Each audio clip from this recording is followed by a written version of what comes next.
Ladies and gentlemen, welcome to this annual event of the Society for Modern Greek Studies, of which I'm currently the chairman. My name is David Holton. The Society was founded 5 years ago, and each year since then we have held an annual event after our AGM at which we invite a distinguished speaker, an expert on some aspect of Greek affairs, to come and talk to us. Last year, for example, we had the novelist Victoria Hislop, who spoke about her work writing about Crete and Thessaloniki in her novels. This year, a rather different speaker, a rather different subject. It's a very great pleasure indeed to welcome an old personal friend of mine, as well as a distinguished scholar, Professor Thanos Veremis, to address us this afternoon.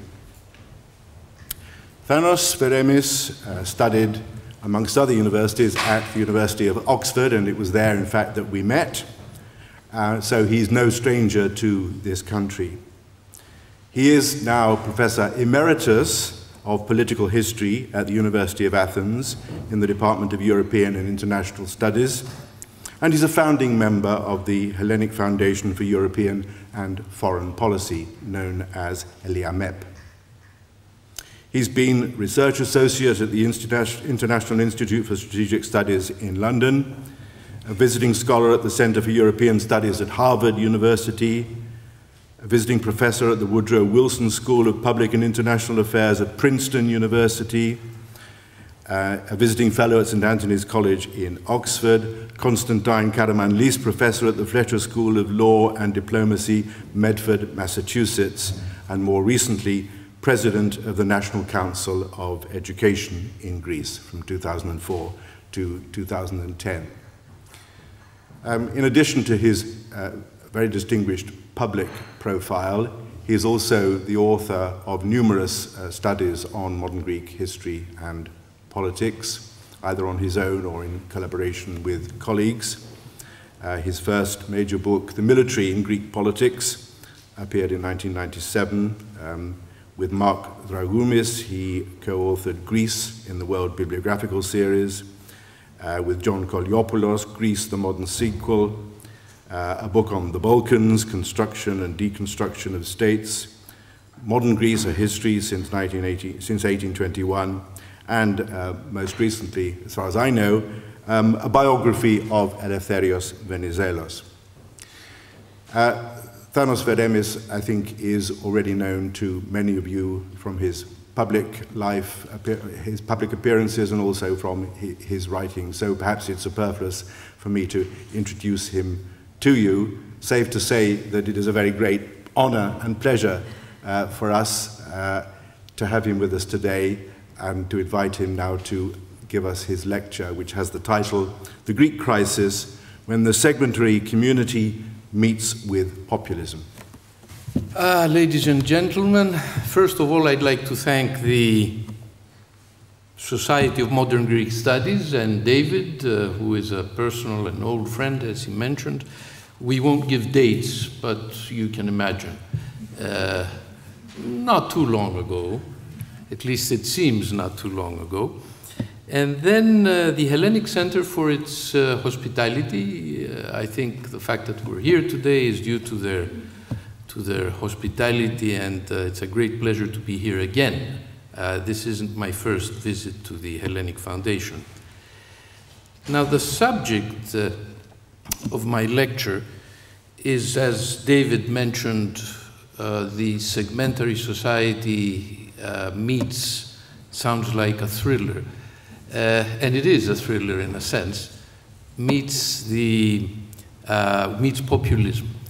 Now, I have to define the two concepts so that you won't be wondering what segmentary society is about, and populism you probably know better. But segmentary society is a term invented by Ernest Gellner, a very distinguished professor of Cambridge, among other places, a great scholar, a political scientist and historian, who passed away maybe a decade ago. He believes that there are basically three types of political societies. One is the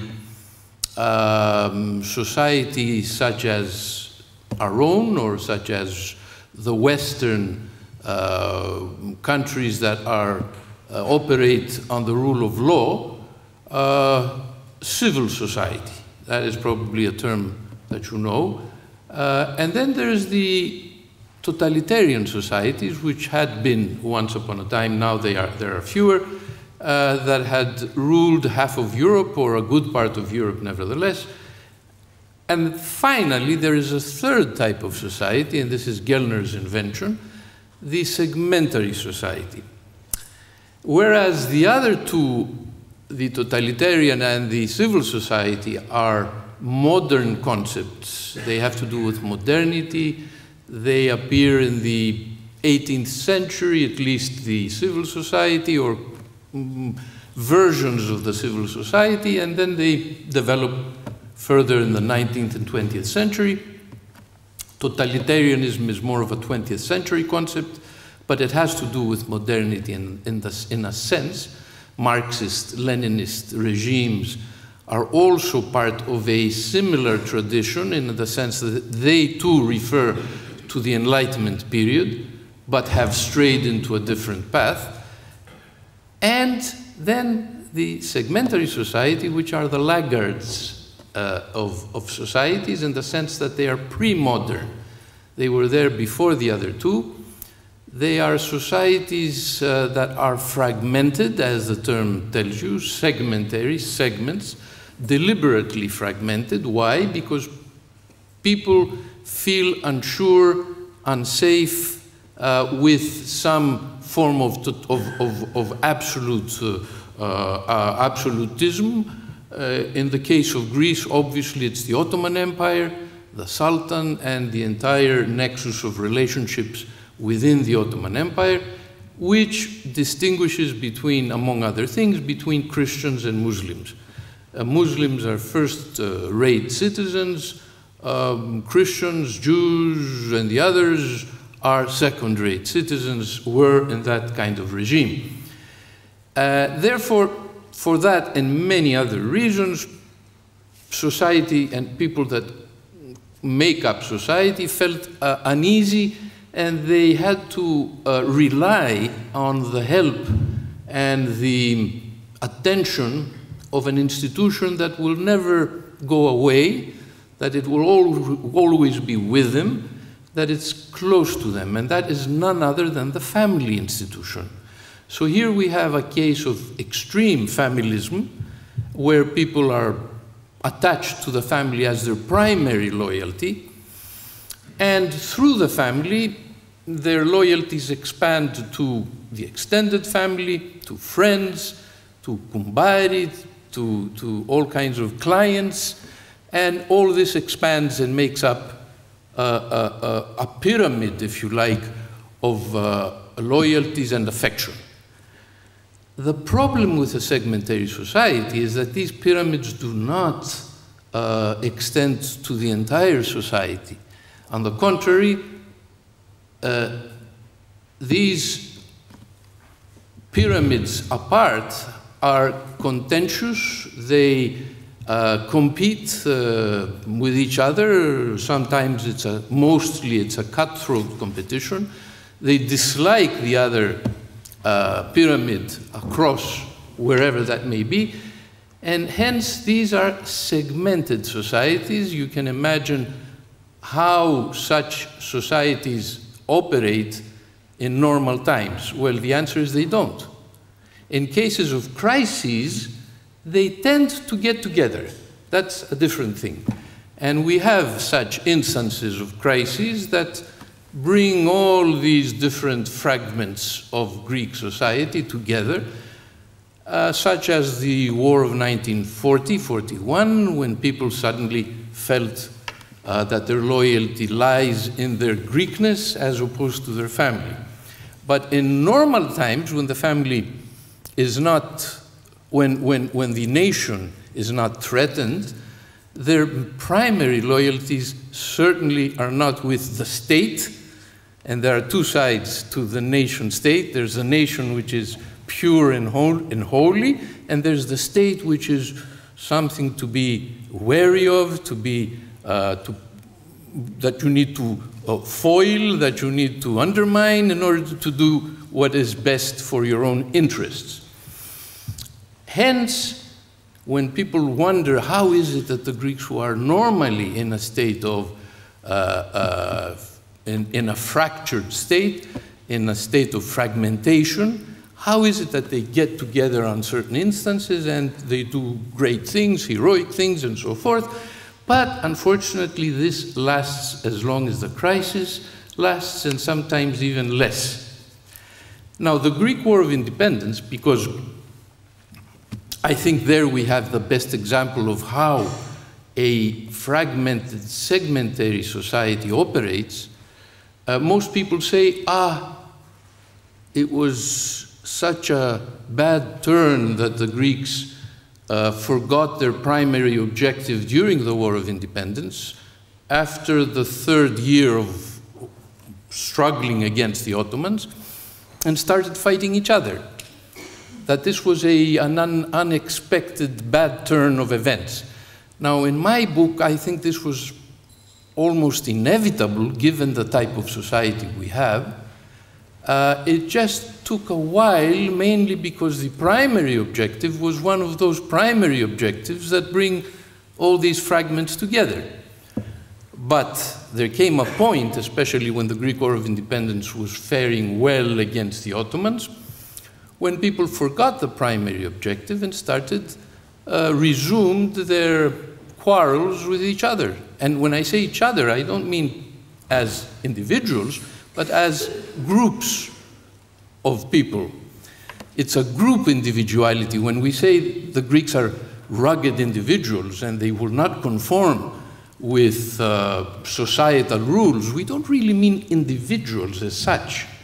There's the Western type of individual, if you like, the Protestant type of individual, the rugged individual that comes to life or comes to fruition in the Protestant tradition, is not the type of individualism we have in Greece or in any similar societies, because I should say at this point that it's not Greece's prerogative, it's not an exclusive prerogative to have a fragmented society.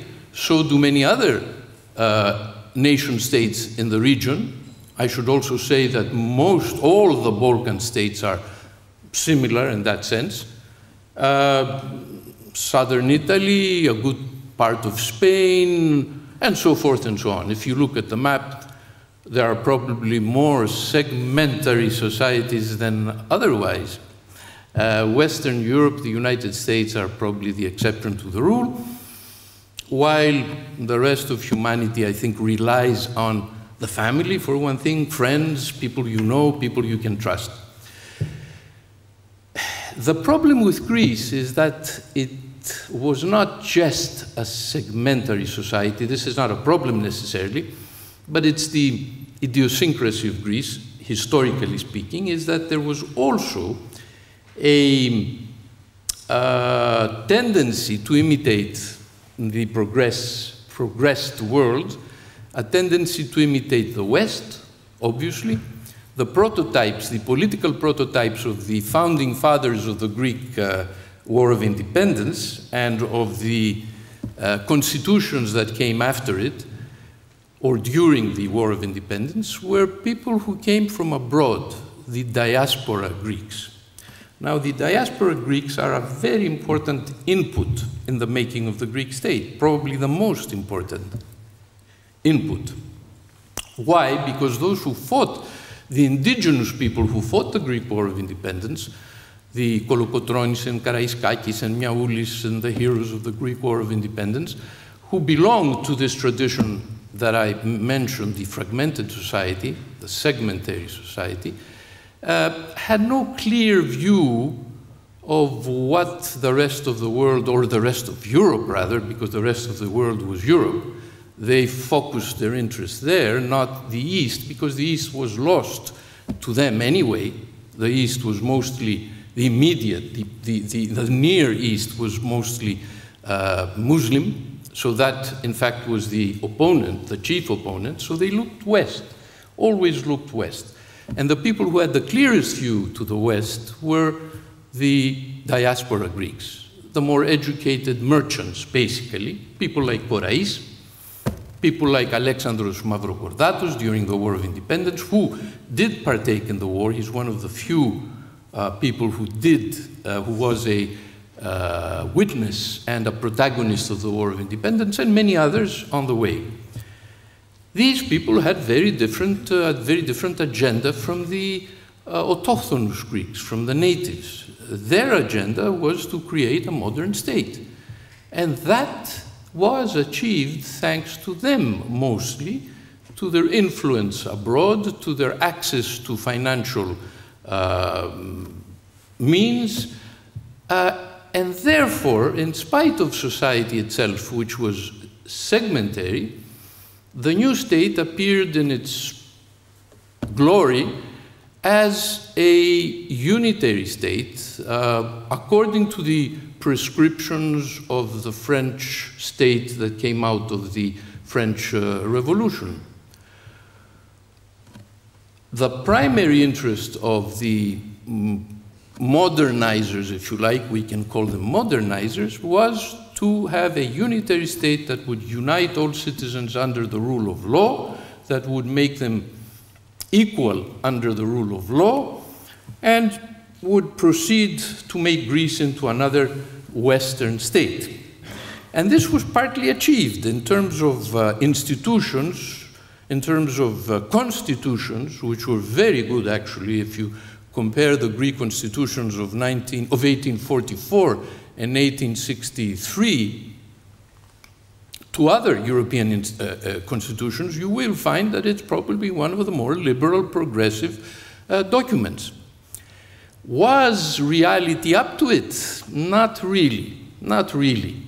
You have the bulk of society consists of the segmentary type of person that I mentioned before, but there is always a leader or a leadership, an elite, if you like, which are mostly from the merchant variety, mostly educated abroad, mostly with ideas that came from the West.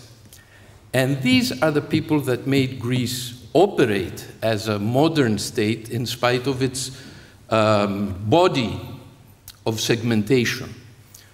This is why, as I said, Greece produced these constitutions, why in the 19th century Greece was probably the best governed nation state in the Balkans, without comparison, I think. I hope I'm not being too chauvinistic in this sense, but I feel that it was really way ahead in terms of institutions compared to the other Balkan states, and in fact, a parliamentary democracy with very few problems on the way. This is the 19th century. Mind you, even France, a country of long tradition of governance, with a great civil service, with important politicians, throughout the decades of Napoleon III's reign, was not a parliamentary regime, whereas Greece had never ceased to be after it became a nation state, after the War of Independence, of course. So we have some very interesting developments. Why is it so? Because of, to put it in words, Kapodistrias, a man who came from abroad, because of Alexandros Mavrokordatos, a man who came from the Fanar, Charilaos Trikoupis, a native of Messolongi, but educated in England, and first elected in the Greek parliament by the Greek community of Manchester. In those days, Greek communities abroad, or at least in England, or the United Great Britain in those days, produced deputies for the Greek parliament. Greek deputies for the Greek parliament. A very interesting tradition that I wish was still alive. It would be interesting. Charillus Trikoupis was a great modernizer, as you probably all know. He did wonders for the Greek state. And as is the case with most important people in Greece, his fate wasn't as deadly as Kapodistrias' fate, but he too died in Paris a broken man, very disappointed and so forth. And then Eleftherios Venizelos. Eleftherios Venizelos was not a person of the diaspora, but he was born and came of age in Crete, which was still under the Ottomans, and had a much closer view to what was going on outside Greece than Greece proper at the time. So he wasn't just a country bumpkin, he was a person of great ability, of course, but also his eye was on the West as well, and brought to Greece what he felt was the best that could be imported from the West. So here we have a very interesting tradition of leadership which made up for the other problems of for the fragmentation of Greek society. You know, there are elements in this fragmentation which are not necessarily bad. Familism, for one thing, may be very disruptive for politics and for a society that works with sort of on credible terms and on meritocracy. There's very little meritocracy in fragmented societies. Why? Because obviously the relatives, friends, people you know, acquaintances, clients, take precedent over people with ability. So meritocracy is lost to a fragmented society, a segmentary society. But there is a good side to the story, and the good side of the story you see in times of crisis. In times of crisis, there are pockets of solidarity that people rely on to survive. Take Greece today. If any Western European state had 60% of unemployment among its young, they would really suffer. Can you imagine a 60% of unemployment in England for the young people, or France, or Germany, or whatever progressed state in Europe? They would be on their own entirely, or mostly on their own. I mean, there is social welfare, but there are limits to what it can do in cases like this. Not so in Greece. Why? Because there's always a mother somewhere that will take care of her son or daughter. There's always a stay over their heads and a room for them to stay as long as they please. There's no pressure to leave the house. On the contrary, they're taken in and taken care of as long as the crisis lasts. So that's the positive aspect. I'm not saying that this is necessarily in the balance that this makes for a better institution than the civil society. No, I would pick the civil society any day. But in times of crisis, such societies do better, I'd say, at least for the average person. To go back now to what happened in the progress of time, unfortunately, this leadership that kept society in good stead throughout the 19th century and a good part of the 20th century began to falter after the war. There are varieties of reasons. I think the Civil War is one thing, which cut society vertically into two sides.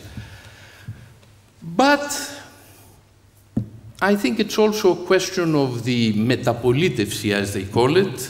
How do we translate that in English, David? Metapolitevsi? Sorry? Change of regime. Change of regimes. After the fall of the junta, there is a change of regime. Greece becomes much more democratic than ever. There's tolerance for opposition. There are variety of parties in parliament. But there are certain changes in society that did not exist before. And the major change is populism. A new concept enters the political scene in Greece, When did it appear? It's difficult to put your fingers on it, but I'd say during the period of the dictatorship of the colonel's regime. Their populism was of the variety that we are here for the small people.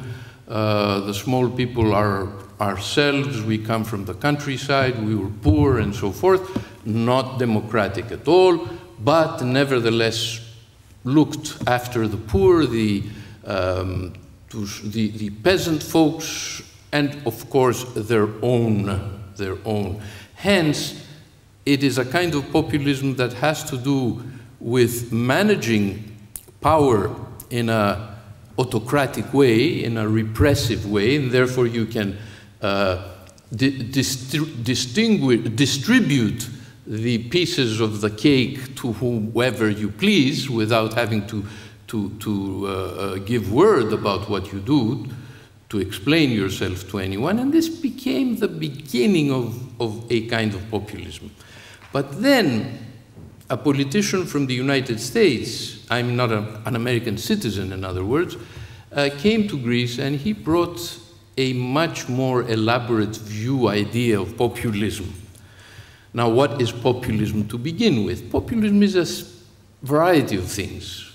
It's the belief of a leader that he can have a one-to-one relationship with his public, that he doesn't have to go through parliament, that these meanders of constitutional democracy are bothersome, that if he appeals to his public and his public loves him, that's good enough. We see it in Latin America every day. A man like Chavez, for instance, he's a purebred populist, or Perón before him. Populism can appear both in democracies, or at least quasi-democracies or constitutional regimes, and in authoritarian regimes as well. It relies on the average citizen. The average citizen is the model for the politicians of populism. And it's interesting enough to see that populism took firm and is still very strong in a very progressed country such as the United States of America. When the fathers of the American Constitution, who were probably the most endowed and gifted and privileged people in history, very intelligent, mostly rich, well-educated, who disavowed all these privileges and said, our prototype, the thing we are striving after, is the common little man, the common farmer, the man in the street. This is our prototype, not a well-endowed patrician. We disavow patricians. Why? Because they started a war of independence against Britain, against England in those days, against the privileges of the throne and against the privileges of the aristocracy of England.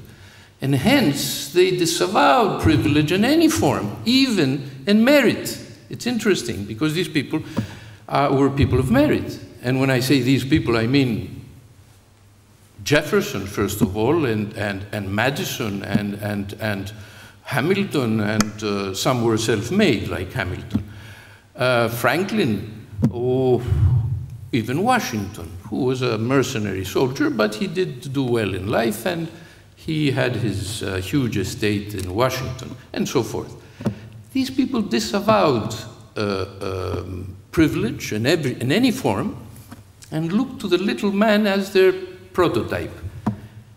And sure enough, after striving to achieve a leadership that came from the ranks rather than the higher echelons of society, they did manage to have a series of presidents in the 19th century that we have nothing extraordinary to remember from them.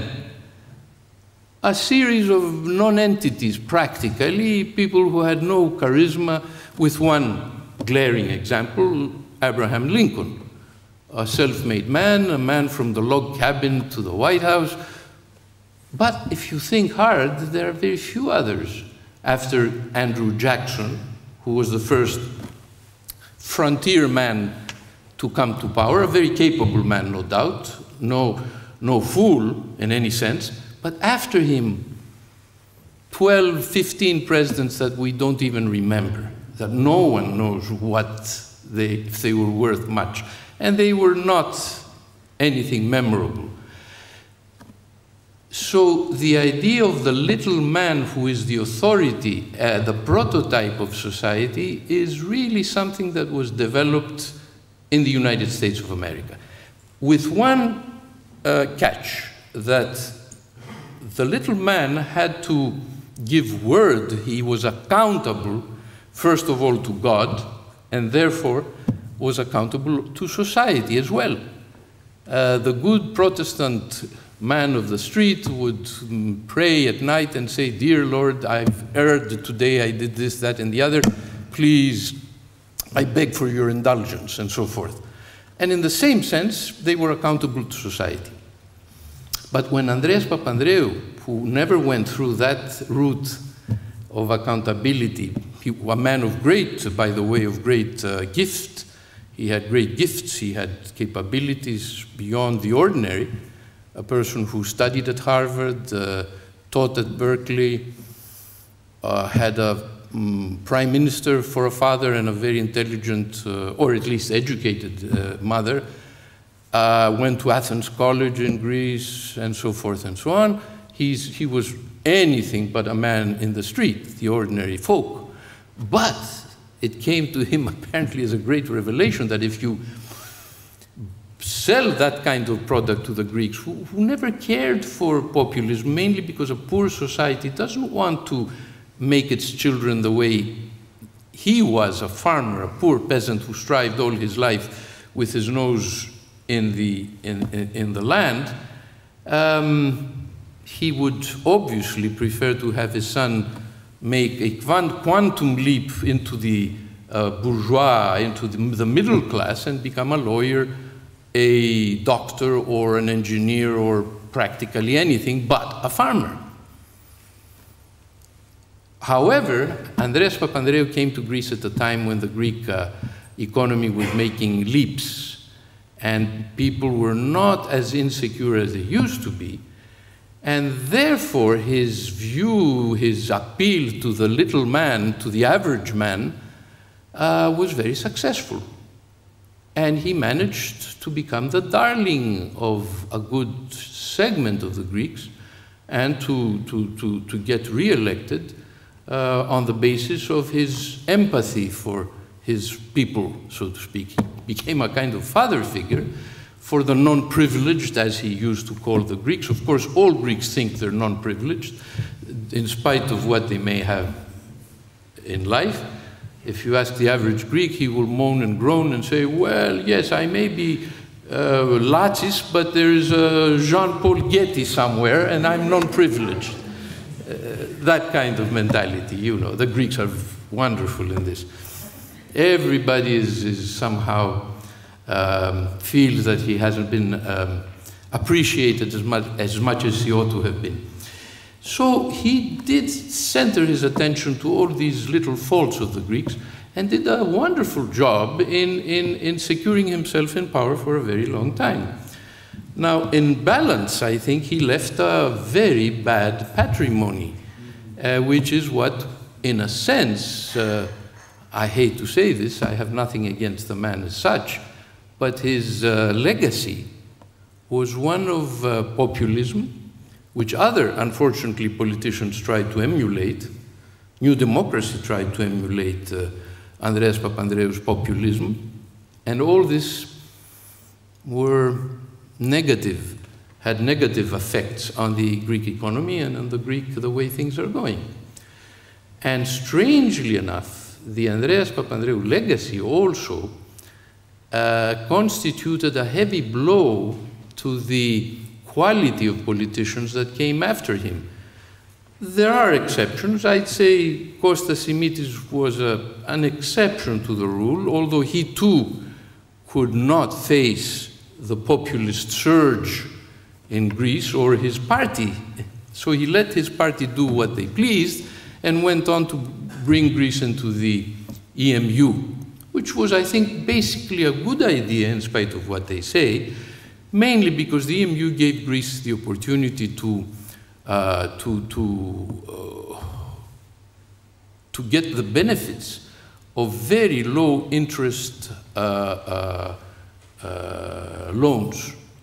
With low interest loans, and I'm talking about 0.54%, which is as low as it gets, available to the members of the EMU, Greece could have done wonders in creating an infrastructure for the economy that today would have made Greece a very well-off country.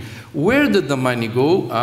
In populist states, the money has to be distributed, squandered, if you like, on things of no lasting value to, for instance, increase wages and increase all kinds of benefits in a country that was not growing economically in terms of its productivity. So if you have a non-productive state giving wage hikes every now and then, what do you get at the end? You get a bankrupt country. And this is Greece's main problem today. The black hole in the Greek economy is mainly because Greece was living beyond its means for a very long time.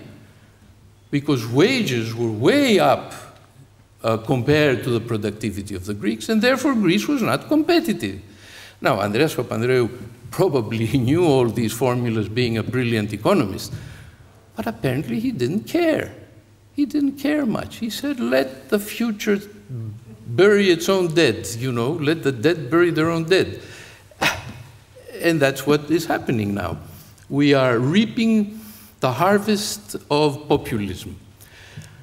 And alas, populism isn't dead yet. One would expect that after this amazing collapse, crisis, one that we haven't seen in our entire history in terms of volume, would have at least buried populism. Not so. Populism travels. It's now with the left. The left is as populist as Andreas Papandreou was in his day. And it's populist at times when there's no money around to do whatever they are. Mr. Tsipras, for instance, is promising his public. And he's promising raises, of all things, raises in the state we are. He promises things that are obviously impossible to implement. And it's not just Mr. Tsipras, it's the entire opposition which has gone completely crazy. I won't even mention the Golden Dawn people because they don't merit attention in terms of intellectual attention. They merit psychiatric attention, but that's another thing. Professional attention. But they too, of course, express something. They express the rage of the lower echelons of society who feel completely lost. And then there's this other character, Kamenos, who is an entire joke. He's a joke. He's not a person, he's a joke. Mr. Kamenos, he says all the most improbable things. He says, go back to the drachma and tie the drachma to the dollar. I mean, amazing, amazing economic discovery, how you can do that. If we go back to the drachma, of course, we will probably be without currency after a while, because no one will keep drachmas. They will try to get rid of them as soon as they get them. They will buy gold, they will buy foreign currencies and stack them under their bed, as the good peasants of the past used to do. Or open a hole in the garden and put them in plastic and hope for the best. I mean, that's no way to run the economy, obviously. And Mr. What's the name of the Nobel Prize winner, the Cypriot, Greek Cypriot? Pisaridis. When Mr. Pisaridis was asked what will happen to Greece if it goes back to the drachma now, today, he said, well, we will acquire a currency that no one would like to have, be it a native or a foreigner. No one would like to have drachmas. Why should they? Drachma promises nothing. So, to come back to our story, the segmentary society, when it meets populism, the meeting is deadly. And it's deadly because whereas the normal, if you like, the average segmentary society is not in good terms with its conscience because it also lives at the same time with the biddings of modernity, of development, of the rule of law, because as I said, this is imposed from above, and they know what they're doing is that they are going counter to these principles. The average fractured society member, segmentary society member, is steeped in anomie, starting his day by parking the car on the sidewalk and then going on and tax evading as much as he can, and doesn't consider these things as bad. I mean, if he's caught, yes, that's shame overcomes him because suddenly he's out, what he's doing is out. But if he's never caught, he doesn't feel guilt about anything. He says, fine, this is good. It promotes the interest of my family. My children will be able to go abroad and study if I do a bit of shenanigans here and there and manage to put money on the side. It doesn't occur to him that there's such a thing as society, that if everybody undermines the law, it ends up against the social body in general. But what populism did is to legitimize these infractions in the minds of the offenders. When Papandreou came out and said, don't change a thing, you're wonderful the way you are, you're great, stay as you are. I mean, this is the general message. Or when he said, well, he said when he was told of a scandal of some of his associates who absconded a large amount from public funds, he said, well, if he wanted to make a little gift to himself of 1,000,000 drachmas, I would understand it. But not 20 million, that's too much. I mean, if you take 5 euros from public money, you're already making an infraction. It's not a question of degree, it's a question of principle. If you tell your public there's no principle, everything is really depends on the volume of the infraction. If it's big, it's an infraction. If it's not, it's business as usual. So that kind of mentality, obviously, has to do with the legitimizing anomie and making it palatable for the average person. That is really the worst, I think, contribution, if I can say that, the negative contribution of populism. So here we are now, stranded with a tradition of segmentation and a populist legitimization of it to boot.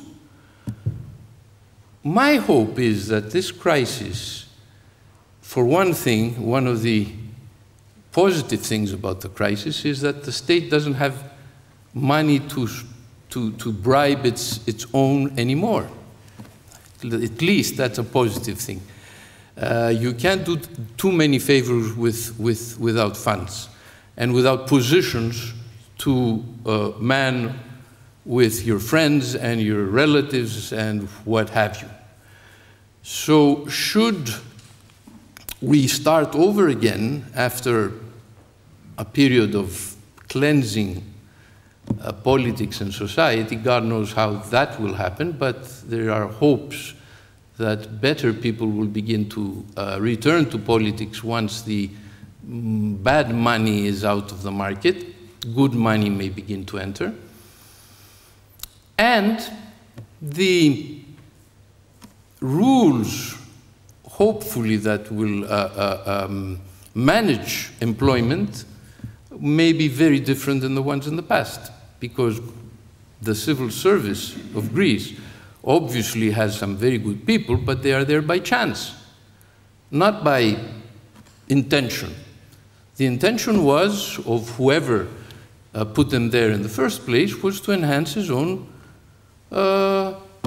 power and his own credibility among his clients, a credible patron. Credible patron is not after merit, he's after clients. The more clients you have, the more times you are voted in elections. So this crisis may begin to skew our prototype of social behavior, may change people into law-abiding individuals, hopefully, and may make some of the prerequisites of a law-abiding democracy according to the rule of law much more possible.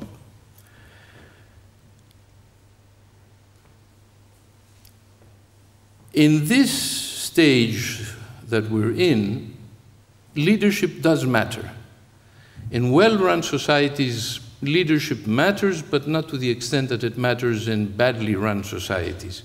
In badly run societies, the leader makes a great difference. And therefore, we should ponder on how to develop future candidates for leadership, people of the worth of some of the names I mentioned before, the Kapodistrias and Mavrokordatos and Trikoupis and, well, Venizelos. Of course, these are people of great talent, and talent is not easily accessible, it happens. But even if it's there, you must be able to recognize it. If you're not interested in recognizing talent, what good is it? I mean, they just it withers away and dies. If you have your eyes open for it, you may, in fact, attain it someday. So my hope is that out of this morass, something positive will come out. Why am I saying this? Is because, and I want to end with a positive note, is that there are always two sides to the same coin. One side is what I described in negative terms, the segmentary society, the clientelistic society, the extreme familism in politics. The other side is that the members of this society, of extreme familism, for instance, when they go abroad, they perform very well. Very well. I mean, much better than average. Why? Because the family gives them a psychological base, which is good, a positive base. They know there's somebody out there back home that is waiting that they do well. So they're motivated. They want to impress the family. They want to show their loyalty to the family by doing well.